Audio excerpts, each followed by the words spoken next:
শেখ জোহরের পূর্বে 4 রাকাত সুন্নাত সালাত কি একসাথে পড়তে হবে না 2 রাকাত করে আদায় করতে হবে? এই প্রশ্ন অনেকবারই করেছেন অনেকে।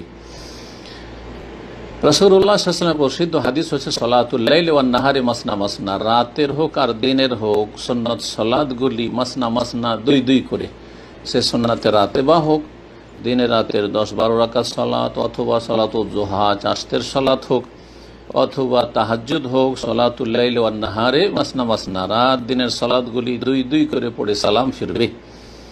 এই হচ্ছে রাসূলুল্লাহ সাল্লাল্লাহু আলাইহি ওয়াসাল্লামের সহিহ হাদিস।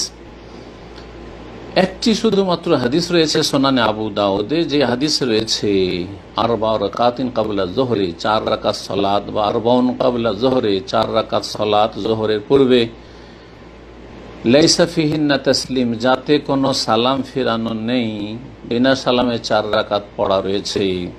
তুফতাহু লাহুন্না আবওয়াবুস সামা, যার জন্য আকাশের দরজাসমূহ খুলে দেওয়া হয়।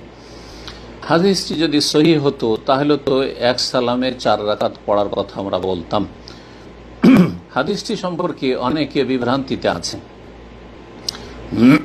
কারণ আলবানীর বেশ কিছু কিতাবে হাদিসটিকে হাসান বলা হয়েছে, কিন্তু সবগুলি কিতাব অধ্যয়ন না করার কারণে বা সবগুলি তার লিখনি সম্পর্কে ওয়াকিফাল না হওয়ার কারণে এই হাসান কথাটি নিয়ে অনেকে বলে হাদিসটি সহিহ বা হাসান আমলযোগ্য।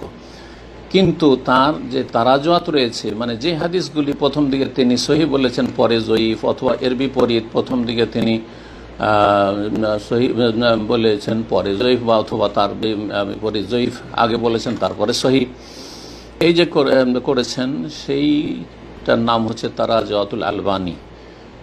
বেশ কয়েকশো হাদিস রয়েছে তাতে, যে হাদিসগুলিতে আগে হুকুম লাগিয়েছেন সহিহ বা জয়ীফ আর পরে তার বিপরীত হুকুম দিয়েছেন। তার একটি হচ্ছে এই হাদিসটি। প্রথম দিকে তিনি বলেছেন হাদিসটি হাসান, কিন্তু পরে তিনি বলেছেন তারাজুয়াতে স্পষ্ট রয়েছে যে তাতে রয়েছে লাইসা ফিহিন্না তাসলিম, তাতে যে সালাম নেই এই বাক্যটি হচ্ছে মুনকার, এটা ঠিক নয়, এই কথাটি ঠিক নয়, সহিহ নয়। সুতরাং এই হাদিস দলিল নয়, যেটা অনেকে পেশ করে থাকেন। 2 করে পড়া হচ্ছে সুন্নাত। এই জন্য আরব দেশে, বিশেষ করে সৌদি আরবে, আরব সাধারণ লোক যদি কাউকে এক সালামে 4 রাকাত পড়তে দেখে তাহলে বলবে যে তুমি কি করছো, ভুল করছো। আমাদের অনেক ভাইরা এসে বলেছেন যে আমাকে এক সৌদি বলছে যে তুমি কি করছো, এক সালামে কেন 4 রাকাত তুমি একসাথে পড়ো, 2 পড়ো। মানে তারা জানেন যে এটা আসলে সুন্নাত নয়, কিন্তু হানাফি মাযহাবে এই প্রচলন রয়েছে, আর অনেক আহলে হাদিসরাই এক সালামে 4 রাকাত এরকম পড়ে থাকে। এই হাদিস